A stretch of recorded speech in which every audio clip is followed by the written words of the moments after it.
নমস্কার বন্ধুরা, সবাই কেমন আছেন? আশা করি সবাই ভালো আছেন আর আমরাও ভালো আছি। নূপুর ভাইজাক ব্লগের আরেকটি ব্লগ নিয়ে আপনাদের সামনে চলে এলাম। এ হলো বৃহস্পতিবার আর এখন সেই সকাল 6:45 মতন বাজে। আজকে একটু দেরি হয়ে গেছে, 6:10 উঠেছি ঘুম থেকে। উঠে ফ্রেশ হয়ে আস্তে আস্তে এই 6:45 মতন বাজে।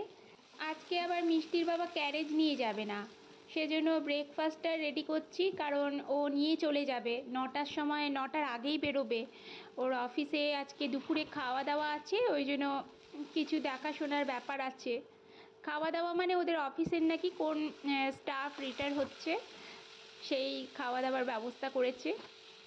একটু চানা কালকে ভিজিয়ে রেখেছিলাম, কাবলি চানা, সেটাই আজকে একটু ঝোল ঝোল করে তরকারি করছি, কারণ আজকে ধোসা করব, একটু মোটা মোটা করে ধোসা করব। আর এই ধোসা দিয়ে না এই চানার তরকারিটা হেভি লাগে, অল্প করেই বানাচ্ছি। কাবলি চানাটাকে একটু একটা আলু দিয়ে ভালো করে সিটি মেরে নিয়েছি, আর এখন একটু মশলাটা বানাচ্ছি। একটু তেলের মধ্যে একটু পেঁয়াজ দিয়েছিলাম আর গোটা জিরে ফোড়ন দিয়েছিলাম। গরম মশলা মিষ্টির বাবা পছন্দ করে না, ওই জন্য গরম মশলা দিইনি। আর বেশ ভাজা ভাজা হয়ে গেছিলো। টমেটো, আদা রসুন মানে থেতো করে দিয়েছিলাম, সমস্ত মশলা কষিয়ে রান্নাটা করলাম। খুব ভালো হয়েছিল রান্নাটা। আর এরকম মোটা মোটা ধোসাগুলো না একটু ঢেকে রান্না করতে হয়, মানে ঢেকে বানাতে হয়, না হলে কাঁচা থেকে যায় ভেতরটা, ঢাকলে একদম ইডলির মতন ফেপে যায়।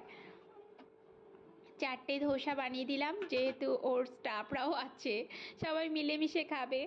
হয়ে গেছে মিষ্টির বাবার টিফিন রেডি।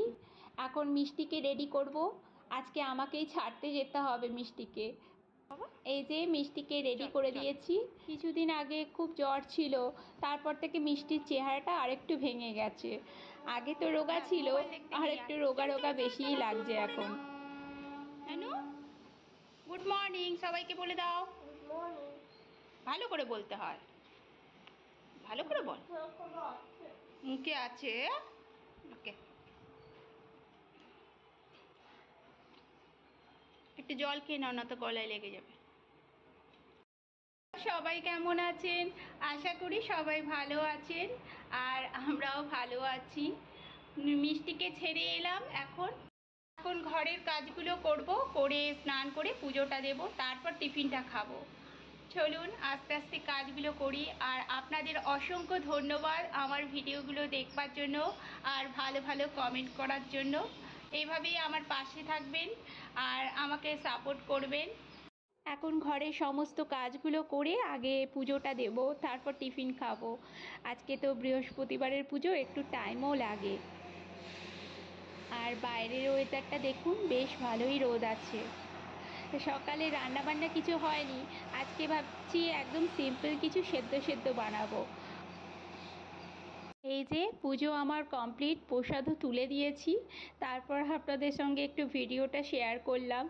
আমার ঠাকুরকে আজকে পুরো মোছামুছি করে বসিয়েছি সিংহাসনে। বৃহস্পতিবারের এই দিনটায় আমি পুরো পরিষ্কার করে বসাই ঠাকুরকে। আর এইটা আবার কিছুক্ষণের পর আমি এতক্ষণ বসে বসে এই কেকটা বানাচ্ছিলাম, দেখুন কি সুন্দর হয়েছে। সুজি দিয়ে বানিয়েছি। এই রেসিপিটা একদিন আপনাদের সঙ্গে অবশ্যই শেয়ার করব। খুব ভালো হয়েছে দেখতে আর একদম ফুলে ফেপে উঠেছে। মিষ্টিকে নিয়ে চলে এলাম, আনার পরে এটা কাটছি, আপনাদের একবার দেখাচ্ছি কত সুন্দর হয়েছে কেকটা। ক্রিসমাসের দিন একটা বানিয়েছিলাম, নিচ থেকে একটু লেগে গেছিলো, কারণ আমি নুন দিতেই ভুলে গেছিলাম, মানে কুকারে, সেটাই লেগে গেছিলো, কিন্তু আজকে বেশ ভালো হয়েছে। এটা মিল্ক পাউডারও দিয়েছি। এই রেসিপিটা একদিন আপনাদের সঙ্গে অবশ্যই শেয়ার করব। আমাদের ভাত খাওয়া হয়ে গেছিলো, তাই কাটলাম আর এক পিস করে এখন খাবো দুজনে মিলে। তারপর মিষ্টিকে নিয়ে একটু শুবো, কারণ মিষ্টিকে একটু ঘুম পাড়াতে হবে, নাহলে বিকেলবেলা ওর আবার হোমওয়ার্কগুলো থাকে। আর দুষ্টুমণিটাকে দেখুন কি করছে, দুষ্টুমি। চলুন আজকের ভিডিওটা তাহলে এখানেই শেষ করছি। সবাই ভালো থাকবেন, সুস্থ থাকবেন। নমস্কার।